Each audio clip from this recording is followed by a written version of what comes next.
Assalamualaikum warahmatullahi wabarakatuh. Kita berjumpa dalam mata kuliah Strategi Belajar Mengajar Kimia. Pertemuan kali ini kita akan mempelajari tentang teori belajar. Di era ini, belajar dapat berlangsung kapan saja, di mana saja, memakai apa saja, belajar untuk dan oleh siapa saja. Secara pengertian, belajar adalah proses perubahan tingkah laku ke arah positif atau lebih baik yang bersifat permanen dan tersengaja secara sadar.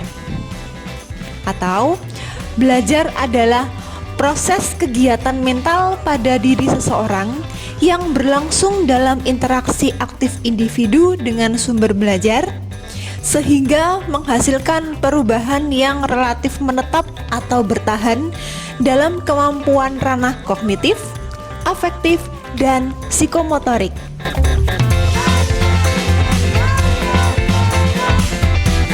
Kali ini kita akan mempelajari 4 teori belajar. Yang pertama ada teori belajar behavioristik.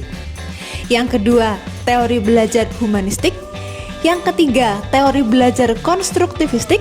Dan yang keempat, teori belajar kognitivistik.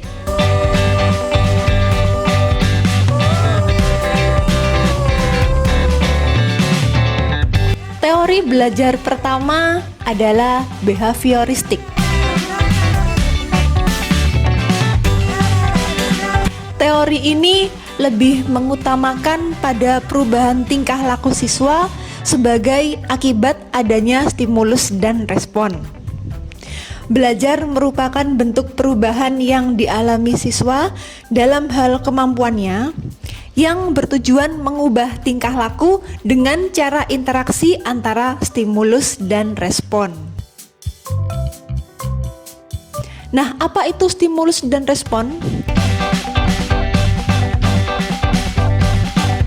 Stimulus adalah apa saja yang dapat merangsang proses belajar seperti pikiran, perasaan, atau hal lain yang dapat ditangkap oleh alat indera. Sedangkan respon adalah reaksi yang dimunculkan siswa saat belajar yang dapat berupa pikiran, perasaan, atau gerakan. Tokoh dalam teori ini ada 5, yaitu Thorndike, Watson, Clark Hull, Edwin Guthrie, dan Skinner.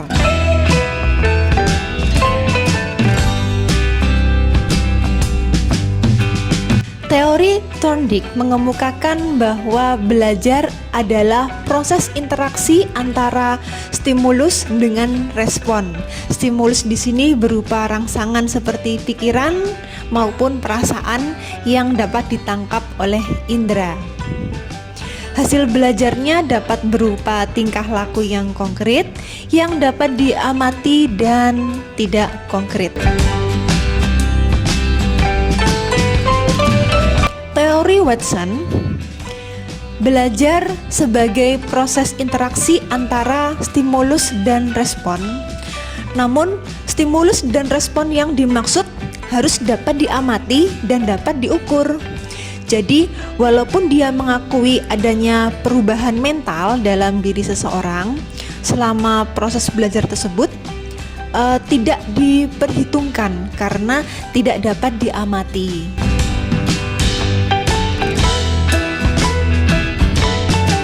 Teori Clark Hull, menurutnya belajar adalah hubungan antara stimulus dan respon, di mana semua fungsi tingkah laku itu bermanfaat, terutama untuk menjaga agar manusia tetap bertahan hidup.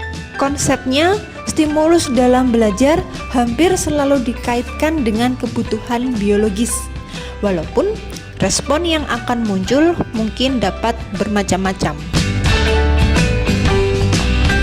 Teori Edwin Guthrie, belajar terjadi karena gerakan terakhir yang dilakukan mengubah situasi stimulus, sedangkan tidak ada respon lain yang dapat terjadi. Penguatan sekedar hanya melindungi hasil belajar yang baru agar tidak hilang dengan jalan mencegah perolehan respon yang baru. Guthrie percaya bahwa hukuman atau punishment memegang peranan penting dalam proses belajar.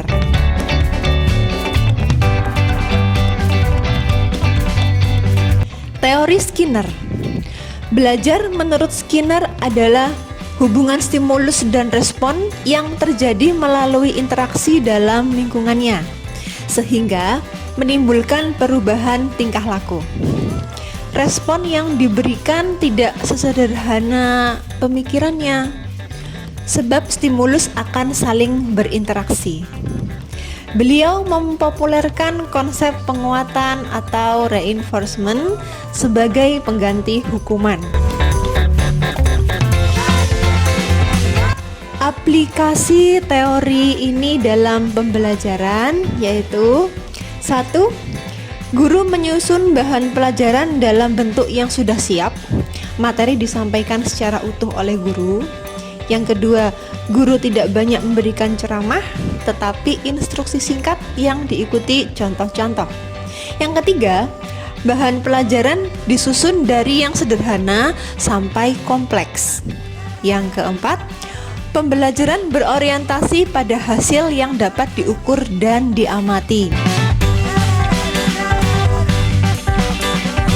Yang kelima, kesalahan yang terjadi harus segera diperbaiki. Yang keenam, pengulangan dan latihan digunakan supaya perilaku yang diinginkan dapat menjadi kebiasaan. Yang ketujuh, evaluasi atau penilaian didasari atas perilaku yang tampak.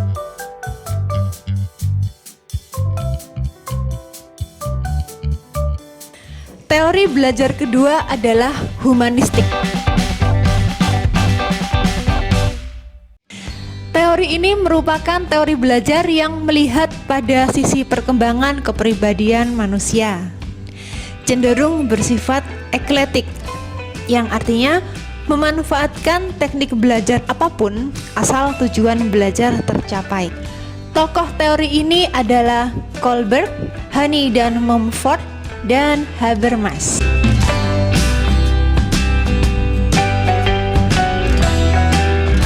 Teori Kohlberg. Teori ini mengacu pada 4 hal. Yang pertama, pengalaman konkret. Artinya, mengalami pengalaman tetapi belum tahu makna. Yang kedua, pengalaman aktif dan reflektif, yaitu mengamati pengalaman dan memahami makna pengalaman. Yang ketiga, konseptualisasi, yaitu berteori terhadap pengalaman. Dan yang keempat, eksperimentasi aktif, yaitu mengaplikasikan aturan ke situasi baru.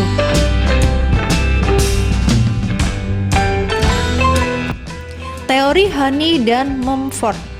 Ada 4 hal. Yang pertama, aktivis, yaitu suka melibatkan diri pada pengalaman baru. Yang kedua, reflektor, banyak pertimbangan sebelum bertindak. Yang ketiga, teoris, suka menganalisis, berteori, dan suka berpikir rasional. Yang keempat, pragmatis, yaitu menaruh perhatian pada aspek praktis.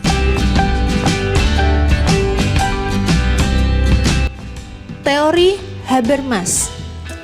Yang pertama, belajar teknis, yaitu interaksi manusia dengan lingkungan. Yang kedua, belajar praktis, yaitu interaksi manusia dengan lingkungan dan dengan manusia. Yang ketiga, belajar emansipatoris, yaitu pemahaman terhadap perubahan kultur dan lingkungan. Aplikasi teori humanistik dalam pembelajaran adalah: yang pertama, guru menjadi fasilitator dan memberikan motivasi kesadaran mengenai makna belajar dalam kehidupan siswa. Yang kedua, guru memfasilitasi pengalaman belajar kepada siswa dan mendampingi siswa untuk memperoleh tujuan pembelajaran. Yang ketiga, siswa berperan sebagai pelaku utama yang memaknai proses pengalaman belajarnya sendiri.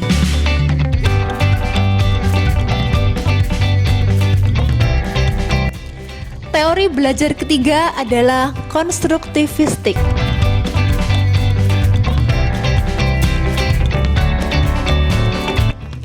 Teori ini percaya bahwa seseorang mampu mencari sendiri masalah, menyusun sendiri pengetahuannya melalui kemampuan berpikir dan tantangan yang dihadapinya, menyelesaikan dan membuat konsep mengenai keseluruhan pengalaman realistik dan teori dalam satu pengetahuan utuh. Tokohnya ada John Dewey, Piaget, dan Vygotsky. Teori John Dewey. John Dewey mengemukakan bahwa belajar bergantung pada pengalaman dan minat sendiri. Belajar harus bersifat aktif, langsung terlibat, dan berpusat pada siswa atau student-centered learning.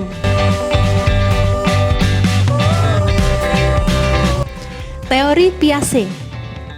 Piaget mengemukakan bahwa pengetahuan yang diperoleh merupakan hasil dari konstruksi pengetahuan awal yang telah dimiliki dengan pengetahuan yang baru diperolehnya melalui dua cara, yaitu asimilasi dan akomodasi. Apa itu asimilasi dan akomodasi?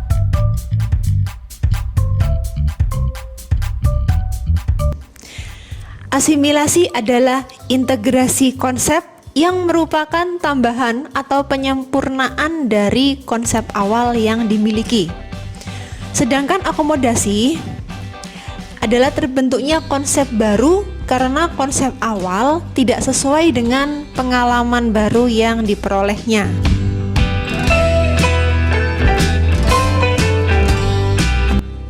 Teori Vygotsky. Ada dua konsep penting dalam teori ini, yaitu yang pertama, zone of proximal development, yaitu kemampuan pemecahan masalah di bawah bimbingan orang dewasa atau melalui kerjasama dengan teman sejawat yang lebih mampu. Yang kedua, scaffolding, yaitu pemberian sejumlah bantuan kepada siswa selama tahap-tahap awal pembelajaran, kemudian mengurangi bantuan dan memberikan kesempatan untuk mengambil alih tanggung jawab yang semakin besar setelah ia dapat melakukannya.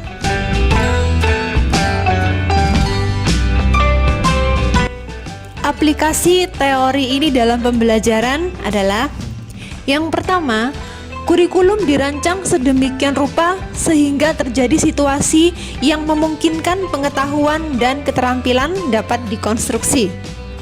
Yang kedua, latihan memecahkan masalah seringkali dilakukan melalui belajar kelompok dengan menganalisis masalah dalam kehidupan sehari-hari.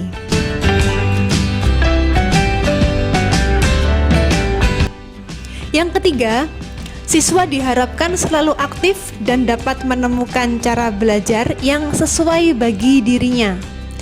Guru berfungsi sebagai mediator, fasilitator, dan teman yang membuat situasi yang kondusif untuk terjadinya konstruksi pengetahuan pada diri sendiri.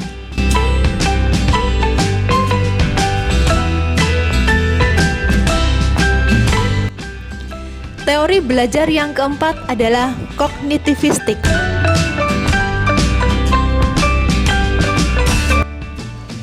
Teori ini merupakan teori belajar yang lebih menekankan pada pengetahuan dan pengalaman yang dimiliki siswa. Tokohnya Piaget. Piaget memandang individu memiliki struktur kognitif, skema atau jaringan konsep untuk memahami dan menanggapi gejala dalam berinteraksi dengan lingkungan.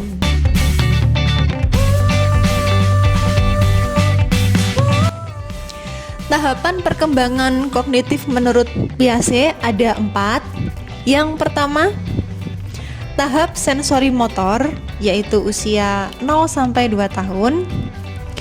Perkembangan ini diperoleh melalui gerakan refleks, motorik, dan aktivitas indera. Yang kedua, tahap praoperasional usia 2-7 tahun. Perkembangan ini diperoleh menggunakan simbol, bahasa, peniruan, dan permainan. Yang ketiga, tahap operasi konkret usia 7-11 tahun.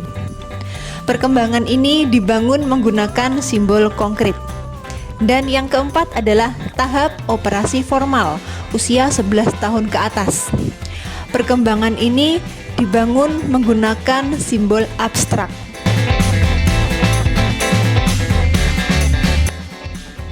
Kelebihan teori belajar kognitivistik yang pertama, dapat meningkatkan kemampuan siswa untuk memecahkan suatu masalah. Yang kedua, dapat meningkatkan motivasi. Dan yang ketiga, membantu siswa untuk memahami bahan belajar dengan lebih mudah.